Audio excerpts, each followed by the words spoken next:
Meu nome é Rosa. Sou avó de uma criança pequena que perdeu o pai. Não sei como agir. Qual a melhor solução? Contar a verdade ou esperar ela crescer mais? Rosa, a morte é algo natural, faz parte do desenvolvimento humano. Todo mundo vai passar por esse processo e as crianças também precisam ter esse conhecimento. Claro que uma criança até 2 anos de idade, ela não vai ter o conhecimento real do sentido da morte. Então, para elas, quando a gente fala que a mãe faleceu, elas vão entender que a mãe desapareceu do campo visual delas.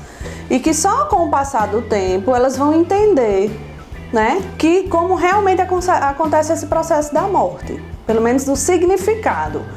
Quando as crianças têm de 2 a 5 anos de idade, elas já entendem que a morte é uma separação, há um afastamento da pessoa do seu campo, né, da sua vida, do seu dia a dia, mas para ela ainda não tem um sentido de ser irreversível.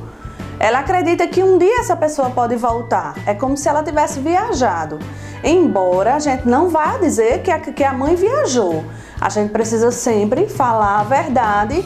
No momento em que acontece o fato, a gente conversar com a criança e explicar como acontece a morte, inclusive permitir, se a criança desejar, que ela se despeça dessa pessoa, porque é um parente próximo, é uma pessoa que ela ama muito, então ela tem esse direito. Qualquer pessoa tem o direito de se despedir da pessoa que você ama.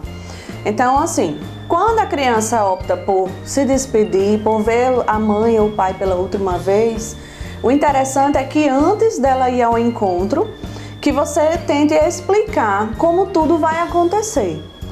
Para que ela esteja, pelo menos naquele momento, preparada ou imagine como vai acontecer. Mas que a verdade é que a gente sempre tem que dizer. A gente não deve omitir e deixar a criança em casa com um parente, impedir que ela veja a pessoa pela última vez. Já quando as crianças têm mais de 5 anos, 5, 6 anos de idade, elas já passam a ter uma melhor compreensão sobre o significado da morte. Então elas já são capazes de entender que a morte é uma separação, mas irreversível, que não tem volta. Agora sim, em todos os casos, independente do que significa a morte para a criança, a gente precisa sempre observar. Porque o luto vai acontecer, o sofrimento pela perda, pelo distanciamento vai acontecer.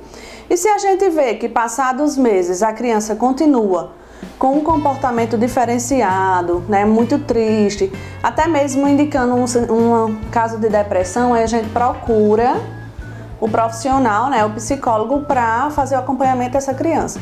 Mas é normal esse sofrimento após a morte. Qualquer um de nós, adulto, criança ou idoso, né, a gente não está preparado, a gente até sabe que a única certeza que a gente tem na vida é que um dia vai morrer, mas a gente não se prepara para esse momento. Então a morte é sempre uma perda sofrida, há um sofrimento psicológico nesse momento.